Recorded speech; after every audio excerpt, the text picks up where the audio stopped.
All right, so this is Walker. This is We Play Games. I'm gonna do a little bit of Vicky 3 Academy. I think that would be a fun thing to film. So what I'm doing is I'm just gonna take some things that I see people talking about in the official Vicky 3 Discord, and I'm just gonna talk about them here on the channel.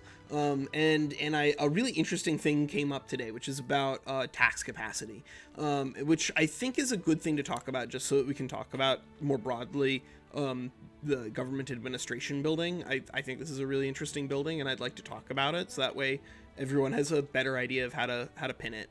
So of course, government administration, just like to talk about it broadly in history, is one of these things that's going to be heavily influenced by your culture, but in turn heavily influence the culture itself, right?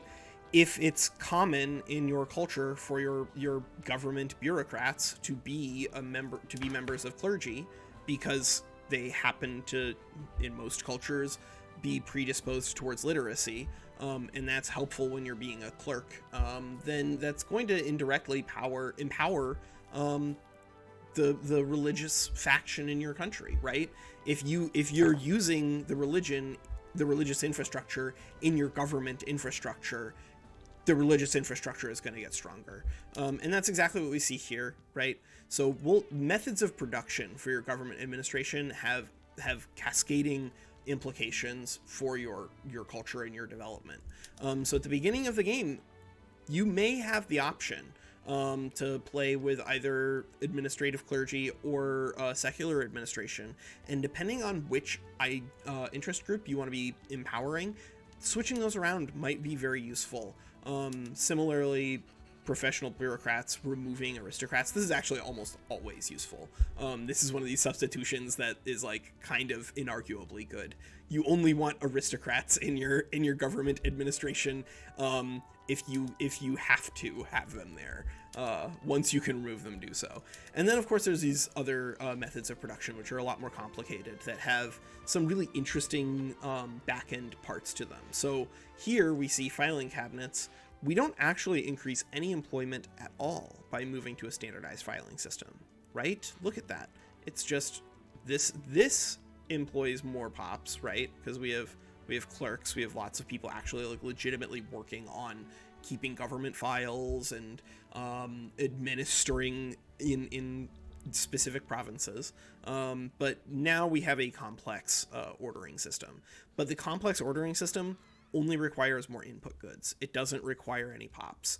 And given that these pops that they are employing are going to be clerks, and there are going to be some bureaucrats along the way, and there's probably going to be some clergy, and unfortunately there will probably be some aristocrats.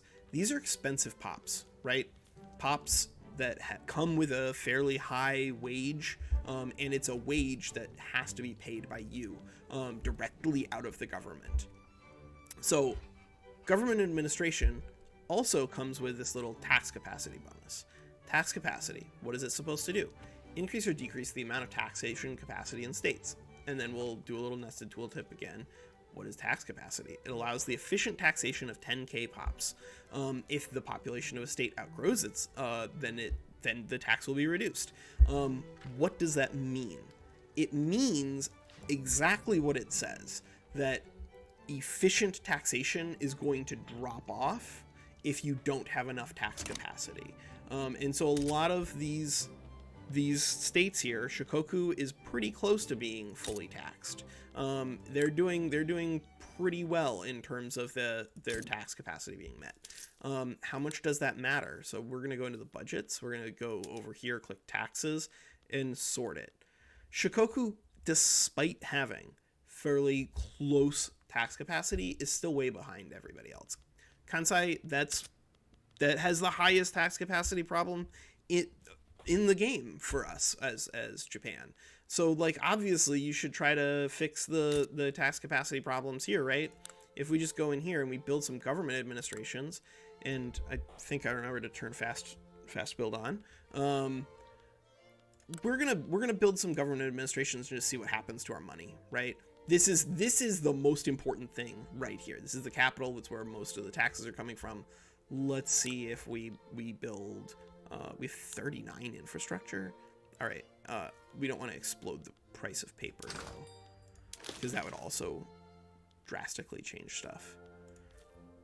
What happens if we just build 3 government administrations?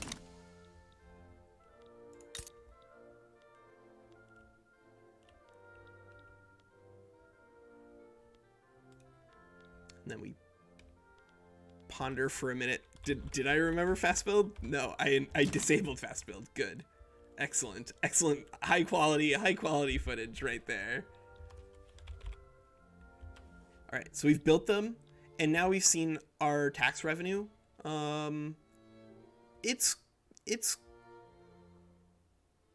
the same. It's the same. I wonder why it's the same. And I'll tell you why it's the same. First of all, it hasn't finished employing everybody yet, but it's because of you know, what the tax capacity gets you. In this case, it allows you to demand that your peasants pay you more, because in reality, it's extracting tax from the pops. The pops in this province, largely 85% peasants, right? The tax capacity problems that you start with one of these really high population, but relatively technologically developing nations like Japan or Qing can be really intimidating at first. Don't think about it too hard. Until you start developing an economy on the ground, the taxation capacity does not matter. The bureaucracy is largely it's just you have enough to maintain no tax waste, because tax waste is pretty bad. On a national scale, it can start pulling you back. But also having positive bureaucracy gets you state construction efficiency, which, given that building is a good thing, we'll do a video about that probably next. Given that building is a good thing, keeping your construction efficient is really good, because you don't have infinite money, and making the money that you spend on your construction more efficient is usually a good way to get ahead. Okay, that's the end of a brief tutorial about bureaucracy, and specifically the government administration building in Victoria 3.